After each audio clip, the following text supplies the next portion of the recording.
क्या पढ़ रहे हैं? हम पढ़ रहे हैं area of plane figures. Plane figures में जैसे आप देख रहे हो, पहले हमने देखा रेक्टेंगल और स्क्वायर का area. Good evening sir. Good evening. फिर हमने देखा पैरेललोग्राम का एरिया। पैरेललोग्राम भी हमने देखा, रेक्टेंगल में 90 डिग्री होता है, उसमें 90 डिग्री नहीं होता है, बाकी सेम होता है। Sides are opposite, sides are equal and they are parallel. So this side is parallel to this side and this side is parallel to this side. तो उसका हमने देखा एरिया ऑफ पैरेललोग्राम क्या है, बेस इनटू हाइट। ये हमने simulations में भी देखा था हमने। और फिर हमने देखा कि एरिया ऑफ ट्राइंगल क्या है, बेस इनटू हाइट का हाफ। फिर हमने सर्कल देखा। सर्कल में हमने देखा कि ये इसके जो पेरीमीटर है उसके सरकमफ्रेंस, उसको हम सरकमफ्रेंस कहते हैं। और ये बीच में जो है ये हमारा रेडियस है, तो दिस इज रेडियस एंड इसका डबल जो है वो डायमीटर है। ठीक है। फिर हमने देखा एरिया में एक खासियत है, एक प्रॉपर्टी है एरिया की, कि उसके सरकमफ्रेंस को अगर हम डायमीटर से डिवाइड करें, कोई भी सर्कल हो, बड़ा हो या छोटा हो, जब उसके जो सरकमफ्रेंस है यानी कि उसके बाउंड्री का जो पेरीमीटर है, उसकी जो लेंथ है, उसको हम डायमीटर से डिवाइड करें तो वो हमेशा कांस्टेंट रहता है। उसका रेशो, किस किस का ratio? Between circumference and diameter. So what is pi? Pi is the ratio of circumference and diameter.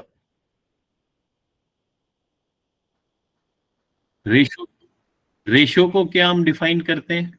कौन बताएगा? अगर कोई बोलेगा what do you mean by ratio, कौन बताएगा? शाबाश। नहीं, 3:4 नहीं, रेशो होता क्या है पहले वो तो बताओ मेरे को। शाबाश।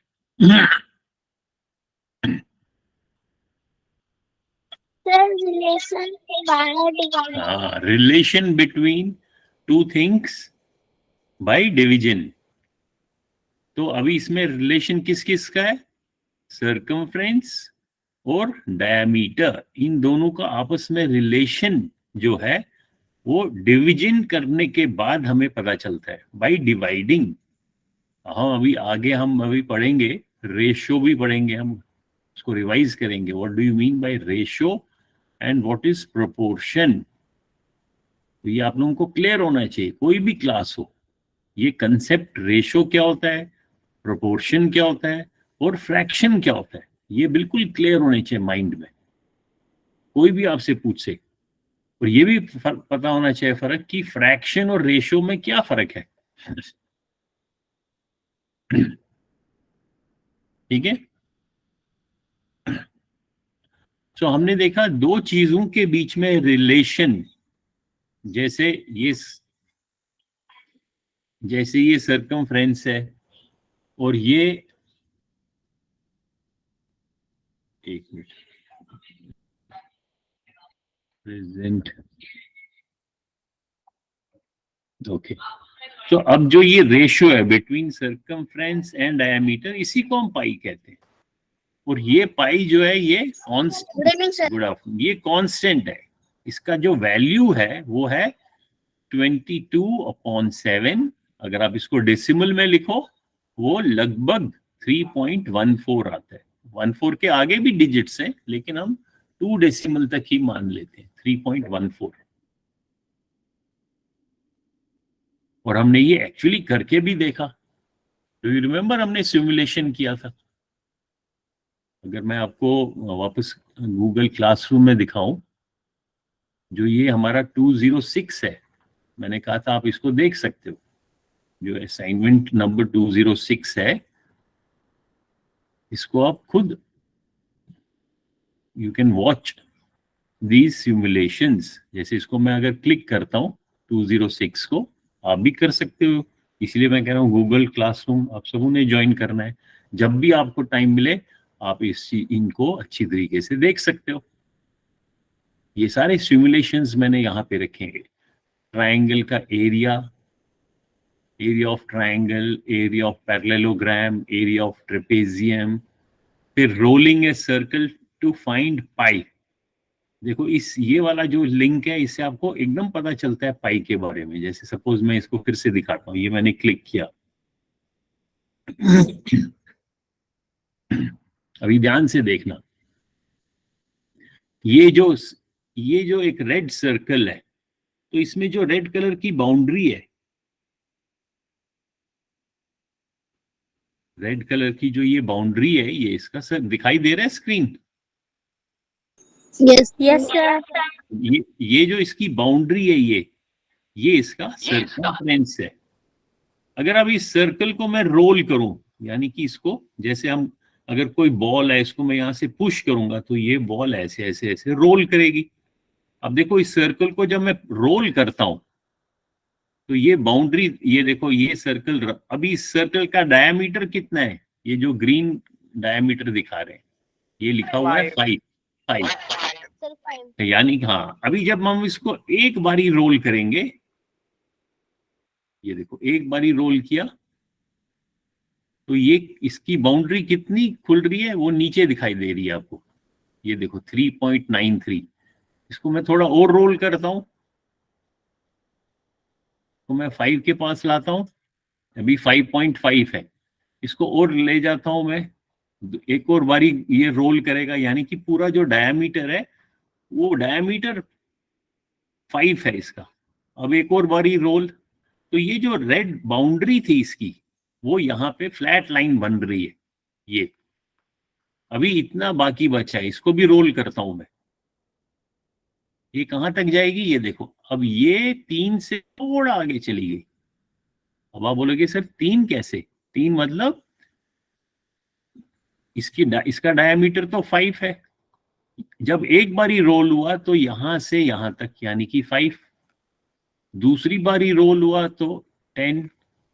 तीसरी बारी रोल हुआ तो 15। और ये जो थोड़ा सा बच गया यहां से यहां तक, ये आपका 0.14 है। तो ये टोटल कितना मिला हमें? 3.14। तो इसका मतलब है जितना डायमीटर था, अगर डायमीटर 5 था इस सर्कल का, तो उसका सर्कमफ्रेंस कितना था? ये नीचे वाली जो लाइन है, ये यहां से यहां तक, इस पॉइंट तक, ये इसका सर्कमफ्रेंस था।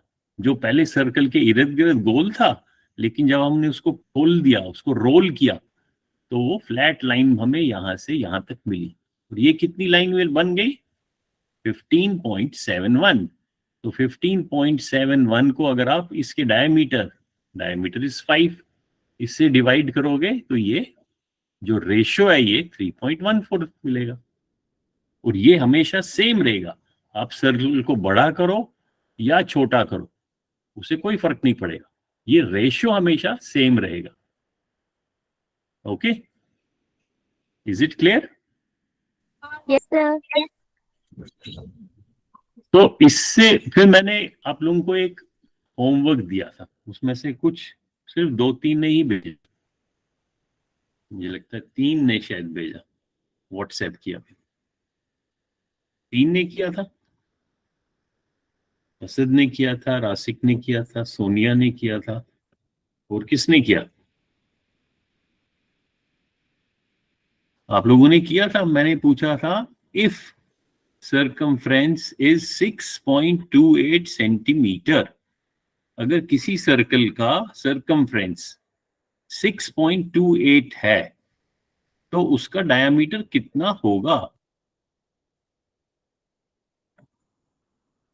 हमें मालूम है कि सर्कमफ्रेंस डिवाइडेड बाय डायमीटर वो 3.14 होता है, क्योंकि वो पाई होता है। अभी देखो, circumference divided by diameter is equal to 3.14। ये तो हमें मालूम है। ये तो उसके बाद हमारे को ये सी जो है, ये सी दिया हुआ है, सी तो हमें दिया हुआ है, तो सी के बदले में मैं लिख सकता हूं 6.28 centimetre divided by D. D तो मालूम नहीं है, डी तो हमें फाइंड करना है, what is the diameter. 6.28 divided by D is equal to 3.14। तो ये एक इक्वेशन बन गई, इक्वेशन के दो हिस्से बन गए। ये इक्वेशन क्या बन गई, इस बोर्ड, नए बोर्ड पे दिखाता हूं। हमें मिला 6.28।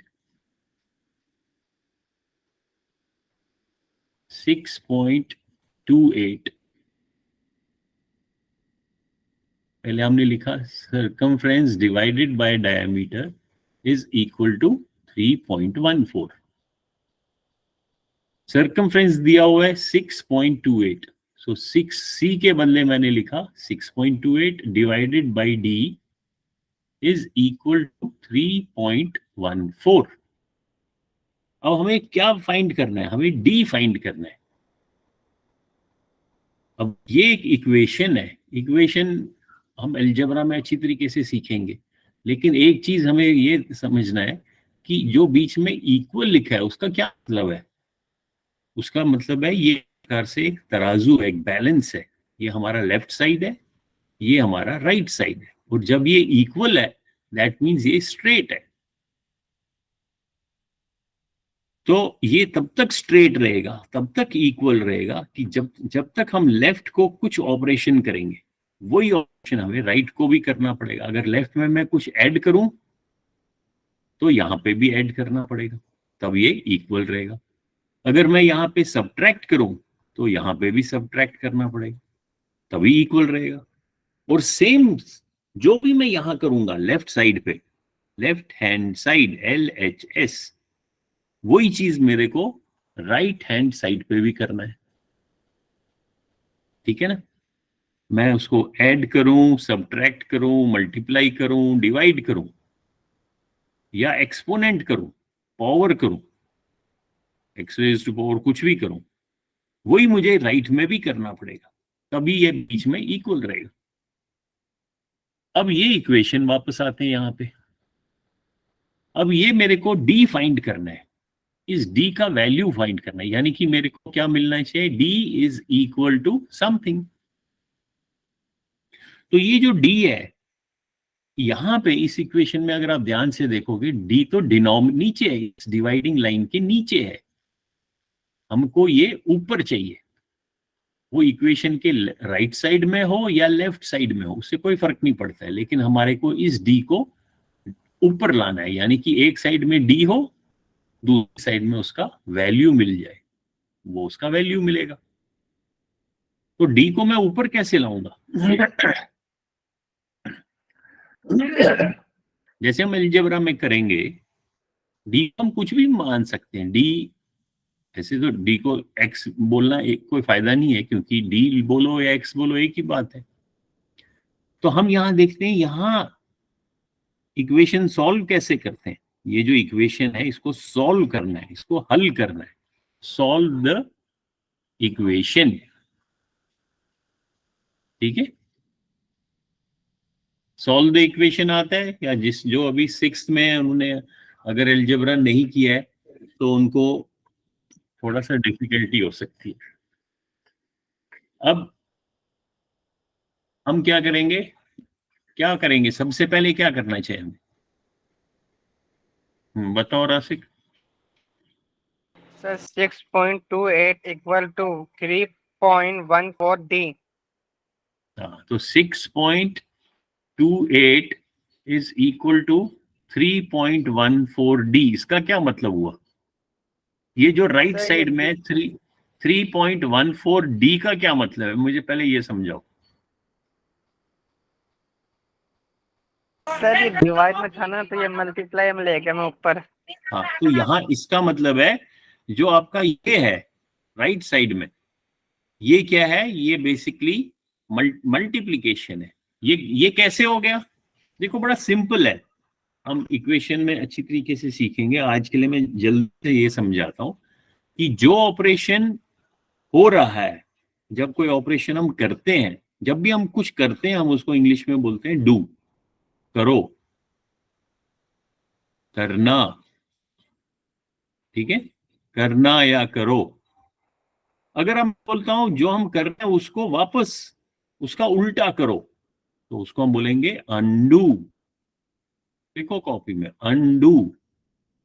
अनडू मतलब अगर कुछ किया है उसको वापस करो, अगर आपने कुछ लिखा है उसको मिटाओ, अगर आपने कुछ ऐड किया है तो उसका अनडू क्या होगा, जब आप उतना ही सब्ट्रैक्ट करोगे तो अनडू हो जाएगा। अगर आपने कुछ मल्टीप्लाई किया है तो आप उसको डिवाइड करोगे तो अनडू हो जाएगा। डिवाइड किया है तो उसका इनवर्स ऑपरेशन मल्टीप्लिकेशन है। एक ऑपरेशन जब आप करते हो उसको डू बोलेंगे, जब उस ऑपरेशन का हम उल्टा करेंगे तो उसको अनडू करेंगे। फॉर एग्जाम्पल,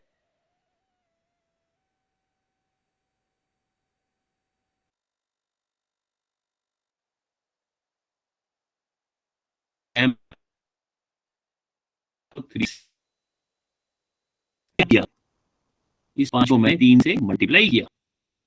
अब इसको अगर अनडू करूंगा, यानी कि मैं इसको डिवाइड करूं, लेफ्ट साइड पे इसको डिवाइड करूं, 5 मल्टीप्लाइड बाई 3 को डिवाइड किया, तो मेरे को जो ये राइट साइड है इसको भी डिवाइड करना पड़ेगा, तभी तो बीच में तराजू बराबर रहेगा। मैंने 15 को भी 3 से डिवाइड किया।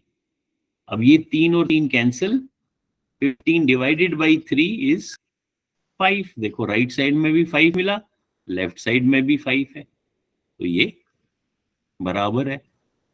इसका मतलब है जो भी आप ऑपरेशन करते हो उसको आप अनडू करते जाओ।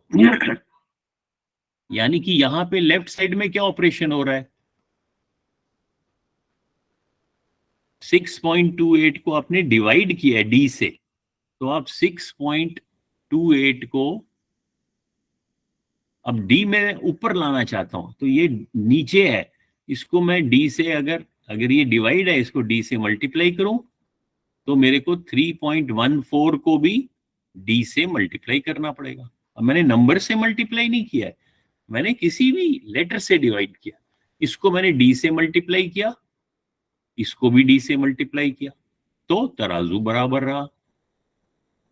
उससे क्या फायदा हुआ, उससे मेरा ये फायदा हो गया कि ये जो डी डिनोमिनेटर में था ये कैंसिल हो गया, ये लेफ्ट साइड। अब तो आप लेफ्ट साइड को देखो, ये डी और ये डी कैंसिल हो गया, यानी कि लेफ्ट साइड में डी अब नहीं रहा। लेफ्ट साइड में मेरे को मिला 6.28 is equal to 3.14 multiplied by D. अब यहां तक तो ठीक है। अब मेरे को डी निकालना है, मेरे को डी फाइंड करना है। इसका मतलब क्या है कि ये मेरा जो तराजू है, जो इक्वेशन है, एक साइड में मुझे डी मिलना चाहिए, सिर्फ डी। अगर आप राइट साइड को देखोगे इसमें सिर्फ डी कब मिलेगा, जब आप डी को इस पूरे को अगर आप 3.14 से डिवाइड करो तब यहां डी बच जाएगा। यानी कि अगर मैं इस पूरे को जो राइट साइड में है मेरा, अब मैं इसको डिवाइड कर रहा हूं, इस पूरे को डिवाइड कर रहा हूं बाई 3.14, तो लेफ्ट साइड पे भी मुझे 3.14 से डिवाइड करना है। अब ये क्यों मैंने किया कि ये 3.14 और ये 3.14 कैंसिल हो गया, राइट साइड में मेरे को क्या, इस इक्वेशन के राइट साइड में मेरे को सिर्फ डी बच गया।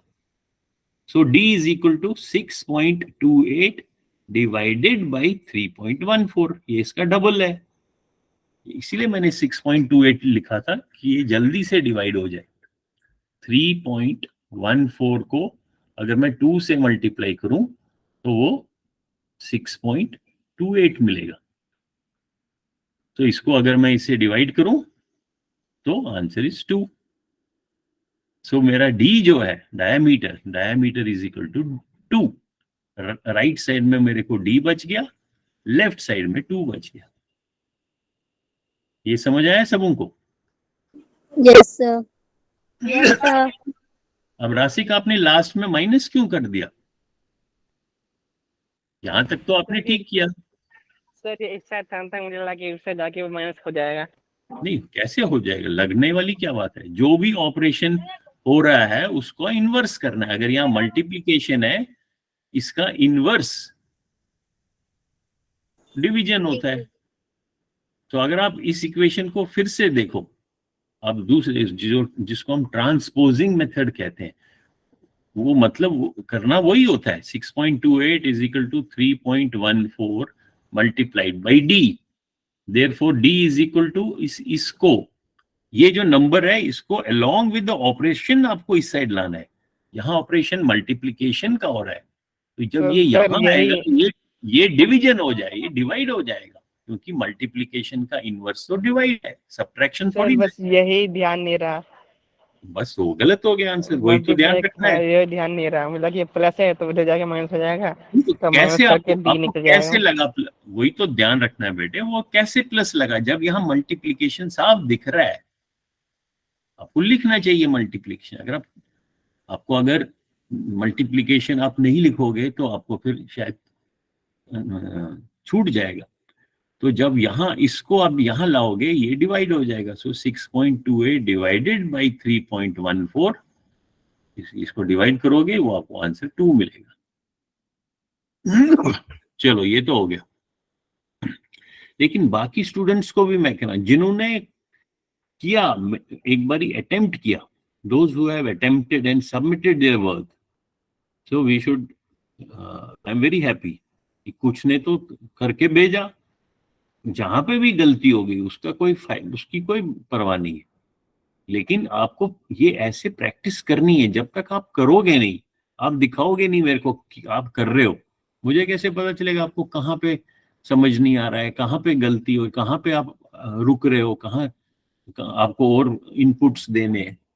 तो उसके लिए आपको होमवर्क भेजना है। ये छोटा सा एक सवाल का होमवर्क है। अगर आप ये 3 दिन में, मैंने 23rd को, ये देखो 23rd लिखा है, 23rd को आपको कहा था, टुडे इज 26th। 3 दिन में अगर आप एक सवाल का सबमिट नहीं कर सकते हो तो that means you are not interested, then why should you come to the class.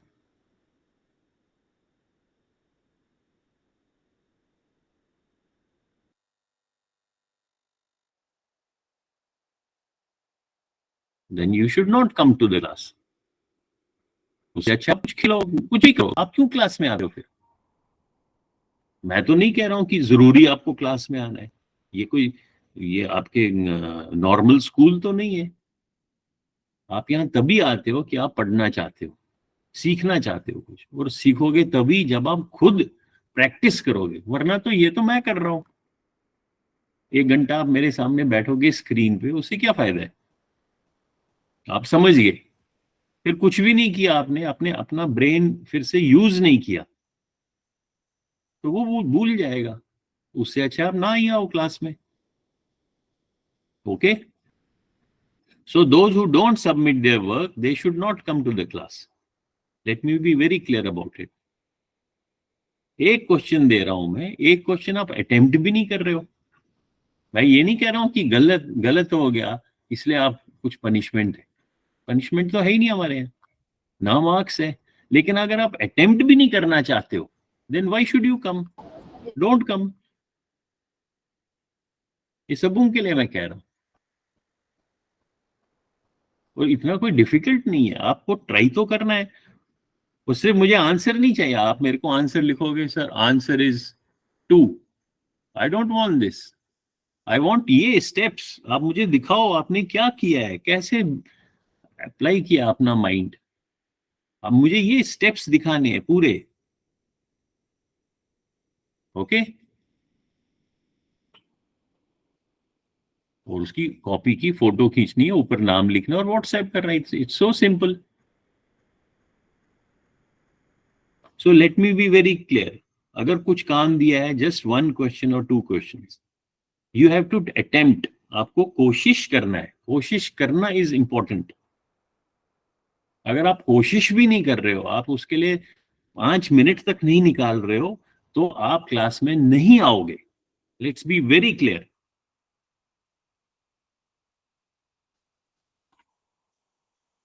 Now let's go back to our Google Classroom, the chapter, the topic which we are studying, and that is area of plane figures. तो सबसे पहले हमें समझना है कि area क्या होता है. Area is surface covered. जो हमने सरफेस कवर किया है वो अलग अलग शेप्स का हो सकता है.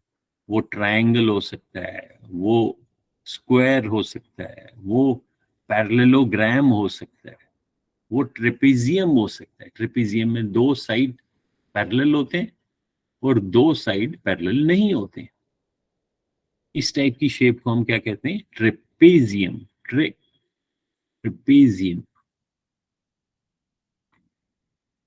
तो हमने ये देखा, ये पैरेललोग्राम का आधा होता है. अगर ये अगर मेरा पैरेललोग्राम है, इसको मैंने ये आधा हिस्सा काट दिया, तो वो जैसे ये काट दिया मैंने, ये ट्रेपेजियम. देखो यहाँ ये दिखाता भी है एरिया ऑफ, ये मैंने आपको उस दिन भी दिखाया था, एरिया ऑफ ट्रेपेजियम. फिर से दिखाता हूँ. अरे शेयर किया ही नहीं मैंने. ट्रेपेजियम क्या होता है? जिसमें 2 साइड्स आर पैरेलल. 2 साइड्स, ये वाली साइड और ये वाली साइड पैरेलल है, ठीक है. और बाकी 2 साइड्स, ये और ये पैरेलल नहीं है. ये तो अगर आप इनको एक्सटेंड करोगे, ये यहां पे इंटरसेक्ट करेंगे. तो अभी आप देखो, अगर हम पैरेललोग्राम, इसको अगर हम देखें, इसको रोटेट करें, ये देखो ध्यान से, अब ये पूरा एक पैरेललोग्राम बन गया. कैसे बन गया पैरेललोग्राम? यहां से ये पूरी yes sir.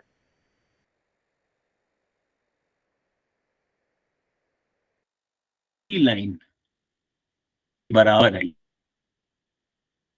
Side and equal, यानी कि बीच के इनको आप भूल जाओ, ठीक है.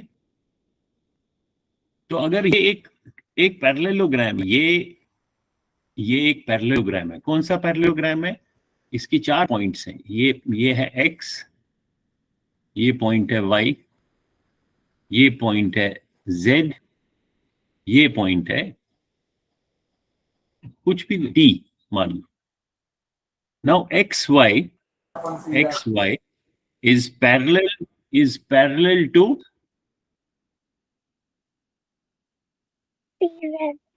TX. TZ, and they are parallel and equal, ठीक है. और Yes, xt is parallel and equal to YZ. yz. So we can say that this shape, कौन सी shape, कौन सा figure, xytz is a parallelogram. So xytz is a parallelogram. Parallelogram. 4-sided figure in which 2 sides are opposite sides are equal and parallel. And जो ये angle है, it can be 90 degree or it cannot be. It may not be. जरूरी नहीं है कि 90 हो.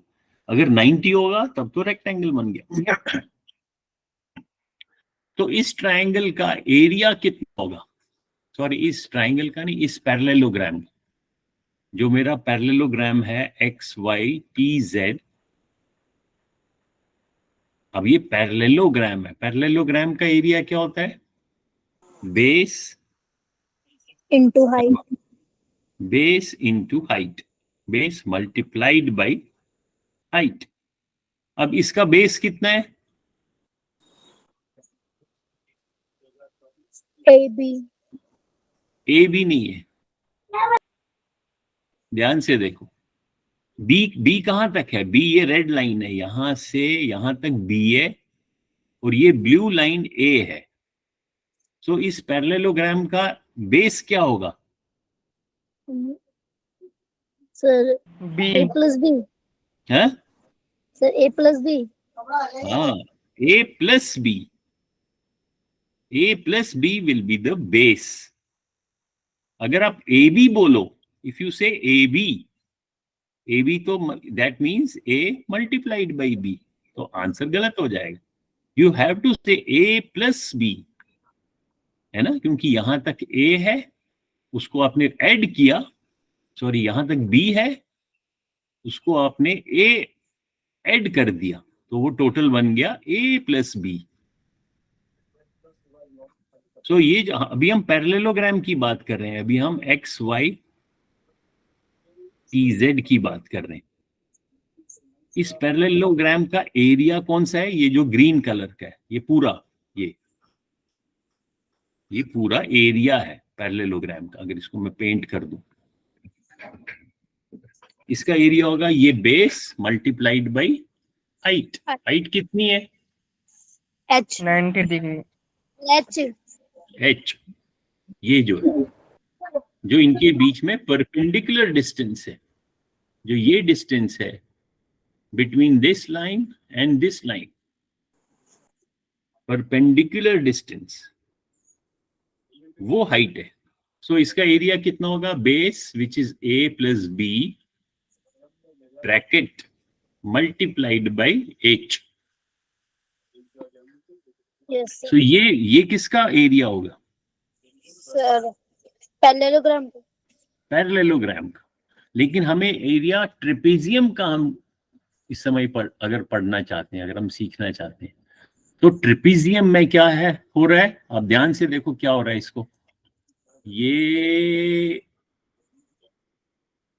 इसका आधा हो गया. Yes, आधा sir. हुआ कि नहीं हुआ?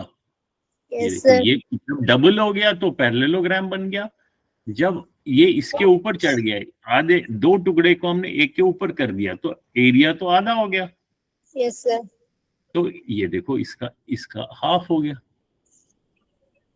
यानी कि ये जो मैंने लिखा है, ये वाला A plus B into height, ठीक है. अब Yes. यहां पे अगर आप देखोगे A plus B into height divided by 2 या मल्टीप्लाइड बाई 1/2, ऐसे भी लिख सकते हैं. तो यही हमें याद दे रहा है फॉर्मूला. अब इसमें A और B क्या है? A और B, अब हम ट्रेपेजियम की बात कर रहे हैं. इसमें A और B बेस नहीं है. अब ध्यान से देखो, they are two opposite sides which are parallel. अगर मैं इस ये A और B नहीं है, ये वाले जो पैरेलल साइड्स हैं वो तो इक्वल है. ये साइड, सॉरी, जो पैरेलल नहीं है वो A B नहीं है. जो पैरेलल साइड्स हैं, ये और ये, इन दोनों को पहले ऐड करना है, फिर हाइट से मल्टीप्लाई करना है, फिर 2 से डिवाइड करना है, तो हमें एरिया ऑफ ट्रेपेजियम मिलेगा. ये याद रहेगा. Yes, sir. तो ये आपको पहले समझ के फिर याद रखना है.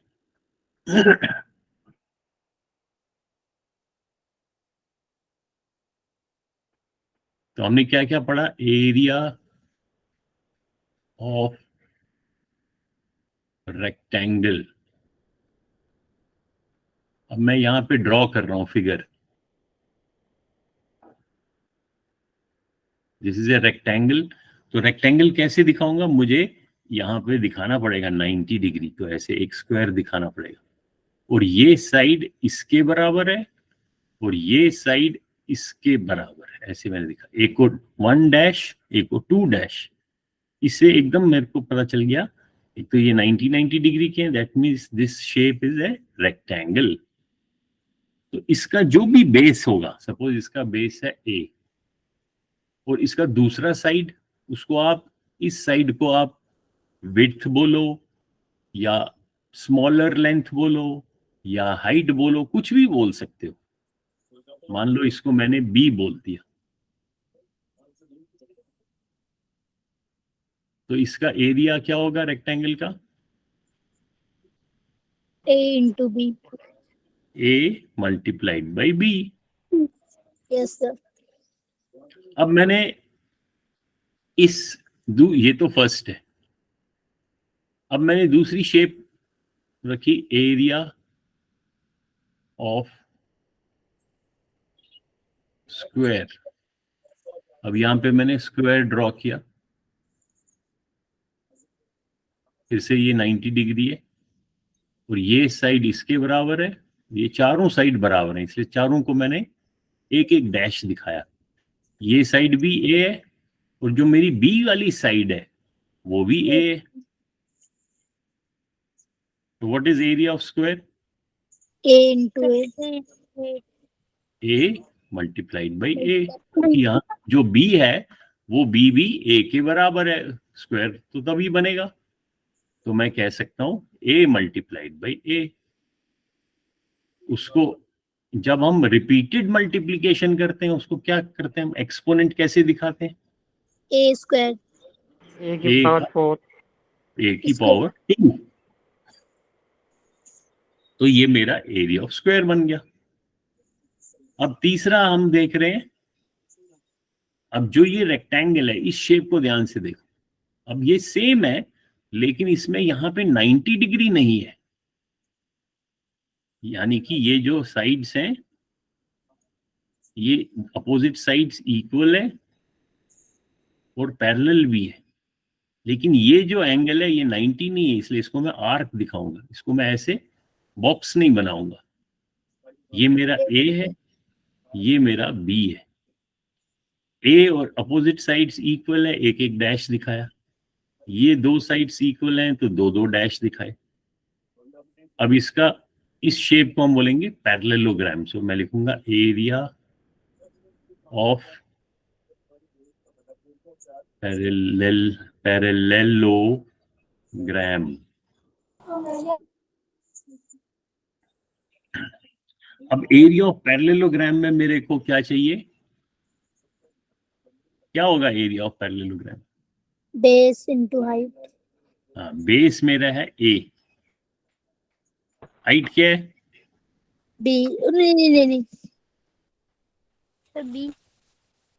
बी नहीं, हाइट है। Height Yes. तभी हमें हाइट कैसे मिलती है? Sir, B. ये लाइन और इस लाइन के बीच में अगर मैं परपेंडिकुलर ड्रॉ करूं 90 डिग्री पे, जो हाइट होगी, जो मेरी लेंथ होगी। अब ये जो बी है अगर आप ध्यान से देखोगे ये बी तो 90 डिग्री नहीं है, ये तो एक ये वाला साइड इसको एक्सटेंड किया, ये ऑब्ट्यूस एंगल बन गया, ये एक्यूट एंगल बन गया, Yes, लेकिन sir. 90 नहीं है। सो मैं क्या करूंगा, मैं इसके बीच में एक आपको मेरे को I have to show you, तभी तो आप कैलकुलेट कर सकते हो। तो इसके बदले में अगर बी के बदले में मैंने इस बी को यहां से मिटाया, ये बी है, ये वाला साइड बी ही है, मान लो मैं इसको बी लिख लेता हूं, लेकिन इस पॉइंट से ये जो पॉइंट है यहां से मैं एक डॉटेड लाइन, यानी कि इसको चलो डॉटेड, यहाँ कंफ्यूजन होगा, अलग कलर से करता हूं इसको, ब्लू कलर से। अगर मैंने ब्लू कलर से यहां से एक लाइन ड्रॉप की, किस पे ड्रॉप की, जो ये बेस है इसको मैंने थोड़ा सा एक्सटेंड किया, आगे लिया, इसको मैं आगे लिया। तो ये जो मेरा एंगल होगा कौन सा, ये मेरे को बॉक्स दिखाना पड़ेगा, यानी कि this is 90 degree. Then this will be my height, जो ब्लू कलर की लाइन है इसकी जो लेंथ है that is my Height. Height. Now I have to write A multiplied by H. h, Yes, sir. base into height. So I have to write base multiplied by height. So this is area of a parallelogram.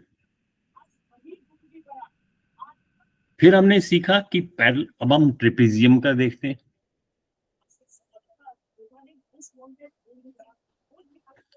Area of number 4 देखते हैं, area of trapezium. Trapezium क्या होता है? शाबाश, कौन बताएगा?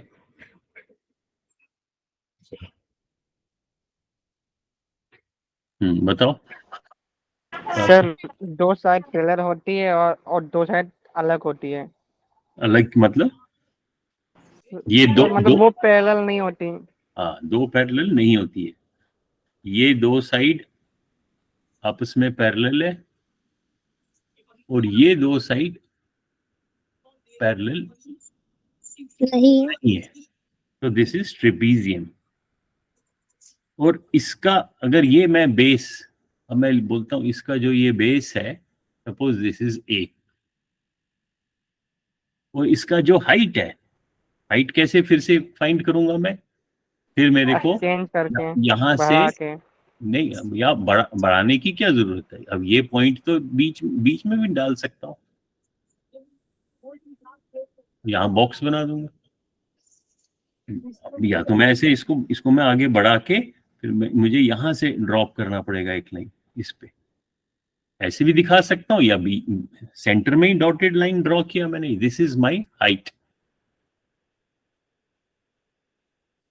क्योंकि ये मैंने बॉक्स दिखाया 90 डिग्री है। So what will be the area of trapezium? जो पैरेललोग्राम का एरिया था, base multiplied by height. Parallelogram का तो यही था ना, ये देखो यहाँ पे, yes sir base base into into height. Height पहले पैरेललोग्राम बेस इंटू हाइट ये मैंने लिख दिया, और उसका हाफ लेकिन अब हमने नहीं, हमने बेस इंटू हाइट कहाँ देखा था हमने? बेस इंटू हाइट थोड़ा ना देखा था। Sir A plus B sir half H bracket में हाँ, 1 प्लस हमने देखा ए था प्लस बी। जो साइड्स पैरेलल है उन दोनों की लेंथ को हमने जोड़ा। ऐड क्यों? क्योंकि वो जब हमने रोटेट किया तब वो बेस बन गया, तब वो, क्योंकि जब ये ऐसे रोटेट किया तो ऊपर वाला ए जो था ये अब इसमें नीचे आ गया, तो पैरेललोग्राम का ये बेस था। लेकिन उस पैरेललोग्राम का अब मैंने इसको ए और बी कर दिया, वहां मैंने जानबूझ के सिर्फ ए ही लिखा है। सो इसको यहां ये बेस बन गया ए प्लस बी। ए और बी कुछ भी हो सकता है, इसलिए यू हैव टू फर्स्ट ध्यान से आपको देखना है फिगर में क्या लिखा है। हमेशा बेस तो जरूरी नहीं हमेशा ए प्लस बी ही बोले, जो भी होगा कुछ भी हो सकता है। तो दैट मीन्स आपको ये दो साइड्स पता होनी चाहिए, अपोजिट साइड्स, और हाइट भी पता होनी चाहिए। ए इंटू हाइट से नहीं मिलेगा कि अगर ये इसका ट्रिपीजियम का अगर ये बेस ए है, इसकी अपोजिट साइड भी आपको पता होनी चाहिए बी, फिर उन दोनों को आपको ऐड करना है, ए plus B into height.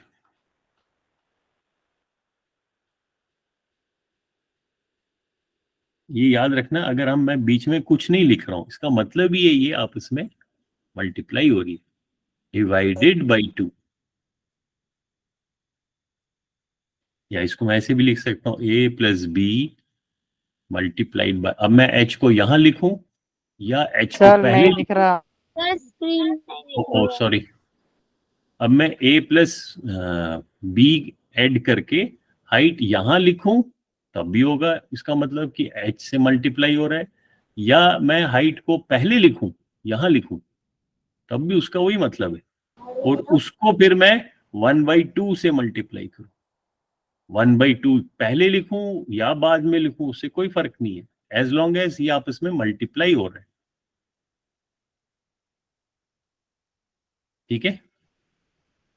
Yes sir उसके बाद हमने फिफ्थ में सबसे लास्ट में देखा, या अभी अगर हम देखेंगे एरिया,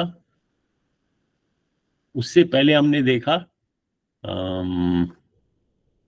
एरिया नहीं, उससे पहले हमने देखा पाई, कि पाई क्या होता है, which is in case of a pi हमें सर्कल की एक प्रॉपर्टी है, तो मैं ब्रैकेट में ब्लू से लिखता हूं सर्कल प्रॉपर्टी। सर्कल की एक प्रॉपर्टी है, मैं लिख सकता हूं क्या प्रॉपर्टी है, सर्कल की क्या प्रॉपर्टी है, कौन बताए? पाई क्या बताता है, वो किस चीज की खासियत है, क्या बताता है हमें पाई? सर्कल की कोई प्रॉपर्टी तो है, लेकिन है क्या, कौन सी खासियत है?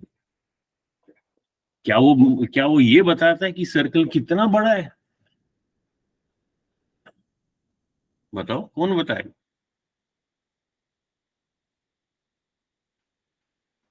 शाबाश।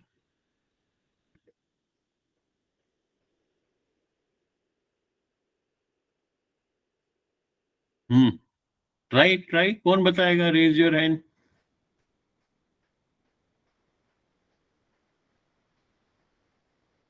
बोलो राशिक। सर सर्कल में वो बताते हैं रिलेशन, मतलब रेशो। किसका? सर वो डायमीटर का और वो सर्कमफ्रेंस का। क्या क्या रेशियो, मतलब ऐसे मैं क्या लिखूं, डायामीटर? डिवाइड बाय, नहीं सर, सर्कमफ्रेंस डिवाइड बाय वो डायमीटर, हाँ इन दोनों का रिलेशन। हाँ, सही बोला था, सर्कमफ्रेंस डिवाइडेड बाय डायमीटर। और वो हमेशा कांस्टेंट होता है, वो हमेशा पाई के बराबर होता है। और वो साइंटिस्ट ने जब कैलकुलेट किया तो वो देखा, वो 3.14 भी लिख सकते हो, या फ्रैक्शन में अगर हम लिखें तो 22/7 भी लिख सकते हैं। ये हमेशा फिक्स्ड होगा, सर्कल बड़ा हो या छोटा हो उसे कोई फर्क नहीं पड़ेगा। तो ये तो हमने पाई के बारे में देखा। अब हम लास्ट में देखते हैं कि सर्कल का एरिया, हम एरिया पढ़ रहे हैं, तो हम यहाँ 6th पॉइंट लिखेंगे, area, area of a circle. अब सर्कल की क्या क्या प्रॉपर्टी हमने पढ़ी, कि अगर मैं एक सर्कल ड्रॉ करूं,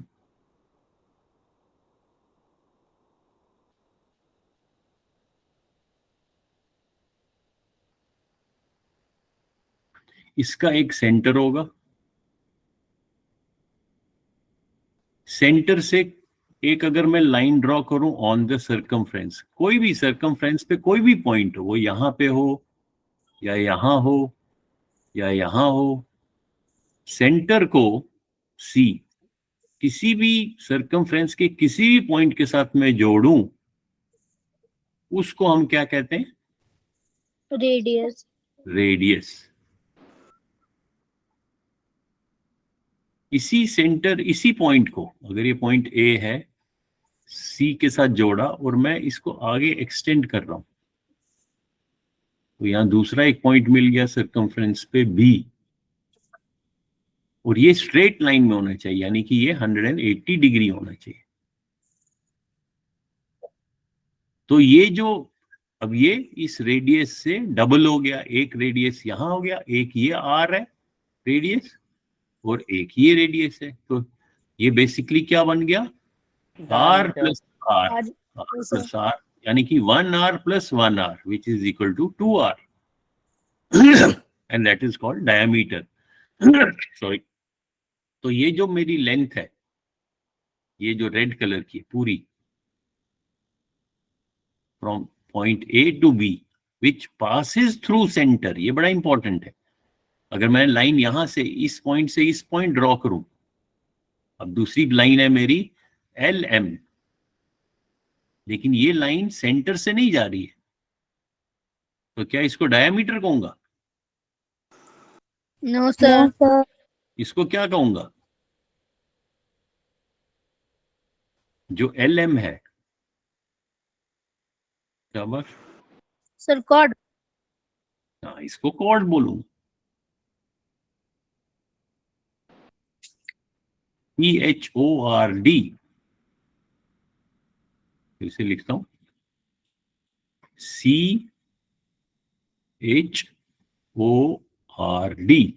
कॉर्ड।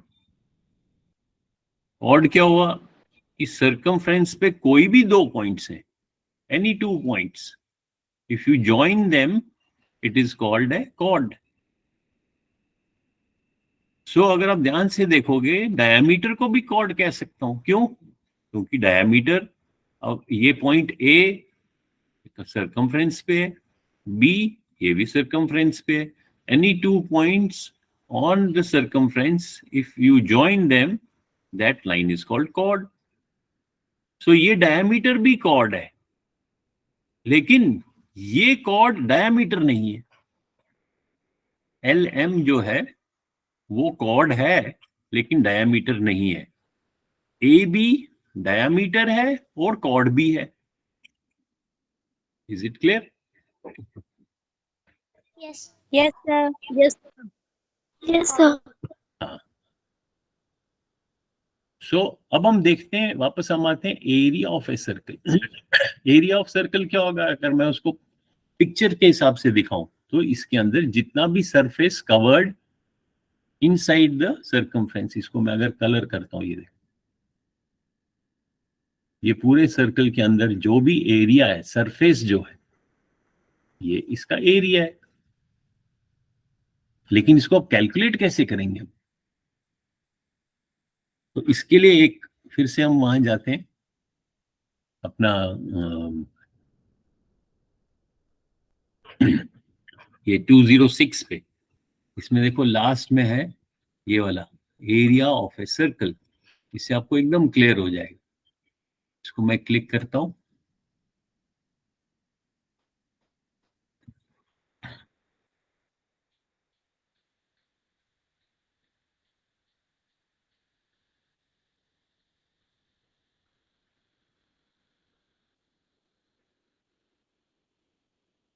अब देखो ये दो सर्कल दिखाए हुए, मतलब सर्कल सेम है, रेडियस सेम है, इसलिए एरिया भी सेम है। सो जो ये सर्कल है, इसका रेडियस कौन सा है, सॉरी इसका एरिया कौन सा है, जो बीच में हमने ये पिंक कलर किया, ये इसका एरिया है। अब इस एरिया को आप ध्यान से देखना, इसको क्या हो रहा है जब मैं इसको स्टार्ट द शो कर रहा हूं, इसको ध्यान से देखना। क्योंकि जो इसका ऊपर ये जो सर्कल, ये बाउंड्री है, जो सर्कमफ्रेंस है, इसको हम खोलने की कोशिश करेंगे। इस पॉइंट से ये लाइन, आधी लाइन यहाँ बिछाएंगे और ये आधी लाइन यहाँ बिछाएंगे। तो ध्यान से देखना, तो एकदम क्लियर हो जाएगा।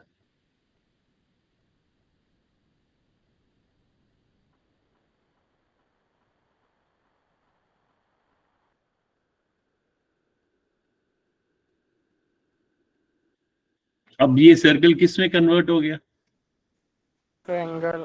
Triangle. Sir, यानी triangle. हाँ, यानी कि जो ये सर्कल पहले था और उसका एरिया ये पिंक कलर का था, हमने उसी एरिया को शेप सिर्फ चेंज किया। हमने इसका जो ये बाउंड्री था, इस यहां से यहां तक जो ये आधी वाली लाइन है, इनको मैं खोलते गया, और जो ये वाली हाफ सर्कमफ्रेंस है, इसको मैं इस साइड खोलते गया। खोलते खोलते खोलते खोलते ये एक ट्रायंगल बन गया। फिर से देखना,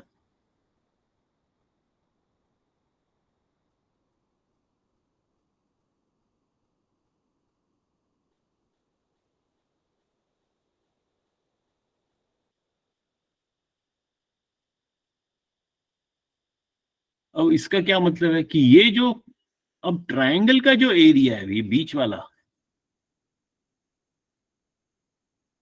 वो इस सर्कल का एरिया के बराबर है। क्योंकि इसी सर्कल को, सेम सर्कल को मैंने सिर्फ इसके जो लाइन थी, इस लाइन को मैंने फैला दिया एक एक करके। जैसे प्याज के छिलके नहीं खोलते, ऐसे ही मैंने इसकी एक एक लेयर खोली और इसको मैंने ऐसे बिछा दिया।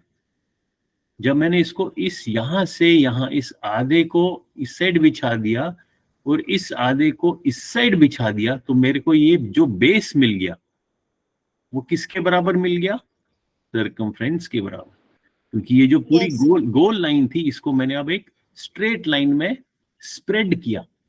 इस पॉइंट से इसको मैंने ऐसे खोला, तो इस पॉइंट से इस आधे हिस्से को मैंने यहां खोल दिया, तो ये मेरा सरकमफ्रेंस बन गया। जो इस ट्रायंगल का बेस है वो किसके बराबर है?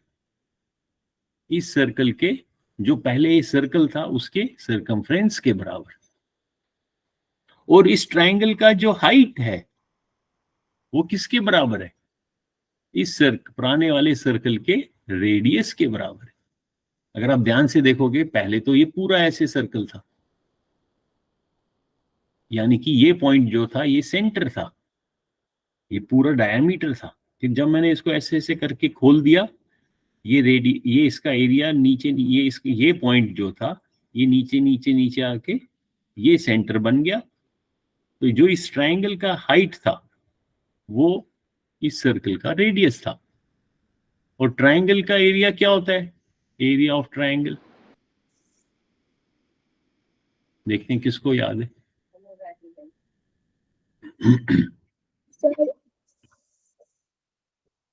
चलो, जो मैं नाम बोलूंगा वो बोलेगा। Okay. Sonia Thapa. Sir, half length into breadth. Sonia Thapa बताएगी area of A triangle. Sonia Thapa बताओ, याद है? माइक ऑन करो। राजवीर राठौर बताओ एरिया ऑफ ए ट्रायंगल।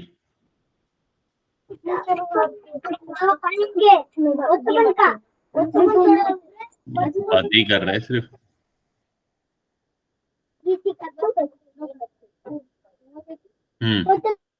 कौन बताएगा?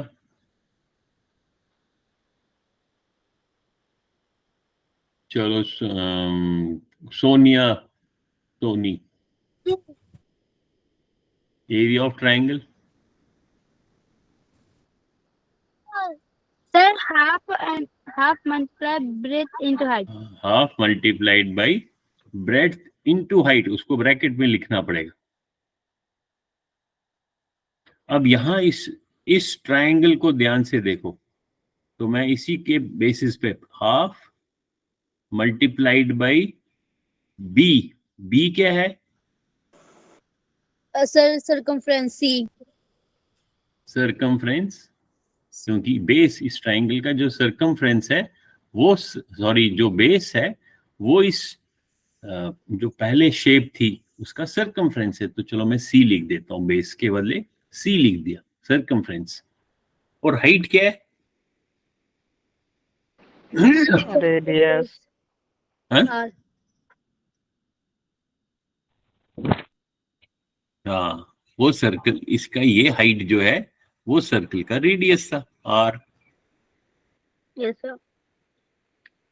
सो बेस के बदले मैंने सरकमफ्रेंस लिखा, हाइट के बदले मैंने रेडियस लिखा। यहां तक तो ठीक है। अब इस सरकमफ्रेंस को मैं वापस रेडियस की, सरकमफ्रेंस, यहां ध्यान से देखना, सरकमफ्रेंस, अब में ये क्विज है, सरकमफ्रेंस और रेडियस में क्या रिलेशन है, कौन बताएगा? सरकमफ्रेंस और रेडियस में क्या रिलेशन है?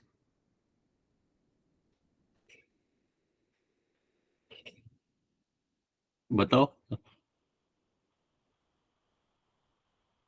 हाँ बताओ राशि। सर मल्टीप्लाई का। नहीं, मल्टीप्लाई का क्या रिलेशन होता है? जैसे मैं कहता हूं एक मीटर और एक सेंटीमीटर में आपस में, एक मीटर और सेंटीमीटर में क्या रिलेशन है? आप बोलोगे मल्टीप्लिकेशन का। मल्टीप्लिकेशन से क्या मीनिंग होगा? उनका आपस में कुछ संबंध होगा ना। जैसे आप बोलोगे 1 मीटर 100 सेंटीमीटर के बराबर है, ऐसे ही सरकमफ्रेंस और रेडियस में कुछ है आपस में रिलेशन। अभी इससे पहले हमने पढ़ा सरकमफ्रेंस और डायामीटर है। में रिलेशन, सर्कमफ्रेंस और डायामीटर में क्या रिलेशन है?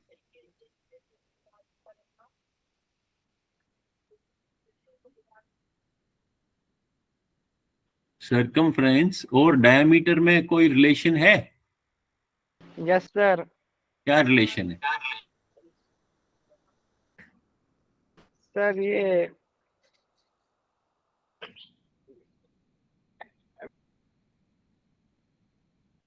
शाबाश, कौन बताएगा?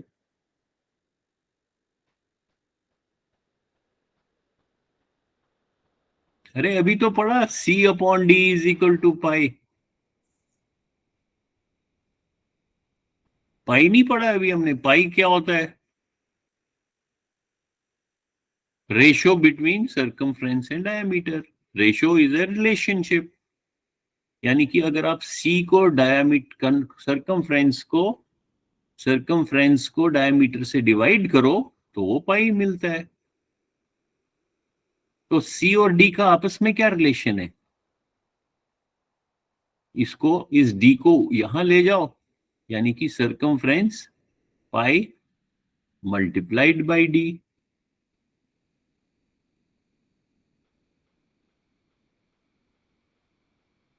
तो सी के बदले आप लिख सकते हो पाई मल्टीप्लाइड बाय डी। अब यहां पे मैं इस सी को मैं लिखूंगा pi multiplied by D, and हम एरिया की बात कर रहे हैं तो ये आर का आर लिखेंगे।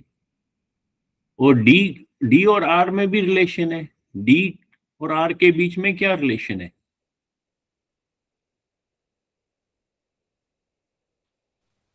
Sir, D R half. R is equal to D. D is equal to 2R. हाँ सर 2R, क्यों? तो इस डी के बदले में 2R लिख सकता हूं। अब ये 2 अंदर न्यूमरेटर में, ये 2 डिनोमिनेटर में, तो ये जब ब्रैकेट हटा देंगे, जब इनको मल्टीप्लाई करेंगे, ये 2 और 2 कट जाएगा। अंदर क्या बच गया हमारे? पाई Pi into R into R. हाँ, और जब दो रिपीटेड मल्टीप्लाई होता है इसको क्या बोलेंगे हम? R square. Pi R square. हाँ, सो हमें मिलेगा पाई आर स्क्वायर। यही मेरा एरिया होगा। वो एरिया इस ट्राइंगल का बोलो, और ये ट्राइंगल इस सर्कल के बराबर है, इसलिए एरिया ऑफ ए सर्कल क्या होता है? Area of a circle is equal to pi pi R R square. Square, जहां पे R is radius and pi is 3.14।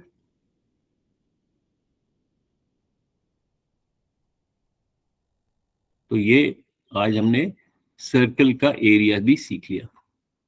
तो ये भी हम बोर्ड पे लिख लेते हैं, फिर ये इस बोर्ड को मैं आपको शेयर कर सकता हूं।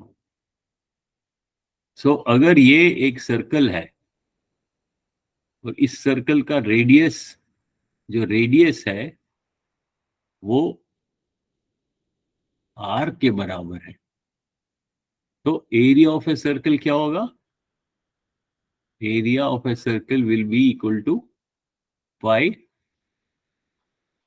पाई को ठीक से थोड़ा दिखाते हैं वरना आपको एक्स लगेगा, pi into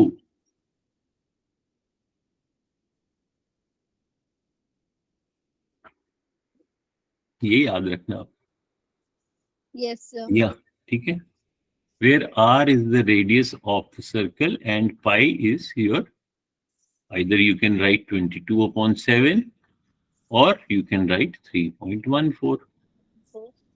22/7 multiplied by r square या 3.14 multiplied by r square, या जो फॉर्मूला होगा वो ये होगा। Yes, sir. और ये कहाँ से क्लियर आएगा समझ में? अगर थोड़ा समझने की और कोशिश करनी है तो आप ये जो आपके गूगल क्लासरूम में है ये 206, इसमें आप लास्ट वाला लिंक देखोगे, इसको फिर चलाना आपने, मोबाइल पे, उससे और क्लियर हो जाएगा। तो आज हमने ये कंप्लीट किया एरिया ऑफ प्लेन फिगर। इसको आप अच्छी तरीके से रिवाइज करना। प्लेन फिगर्स में आपका ट्रायंगल आएगा, पैरेललोग्राम आएगा, ट्रेपेजियम आएगा, सर्कल आएगा। Okay, Yes, sir. चलो आज के लिए इतना काफी है। टुडे इज मंडे, तो कल ट्यूसडे, कल हम 7:30 पे, tomorrow will be A short. Homework ना बस इसी को आप देखना है, ये आपको फिर याद होना चाहिए। कल मैं पूछूंगा आप। Okay, sir. होमवर्क ये थोड़ा है कि रटना है सिर्फ। एक बारी इफ यू अंडरस्टैंड कि पैरेललोग्राम का एरिया कैसे निकालते हैं, ट्रेपेजियम का कैसे निकालते हैं, सर्कल का कैसे निकालते हैं, ट्रायंगल का। हाँ, चलो आज बहुत लंबी क्लास हो गई, तो tomorrow we will have a shorter class just for half an hour from 7:30 to 8. Okay, sir. Okay, then good night. Good night, sir. Bye, sir. Good night. Bye bye Bye, sir.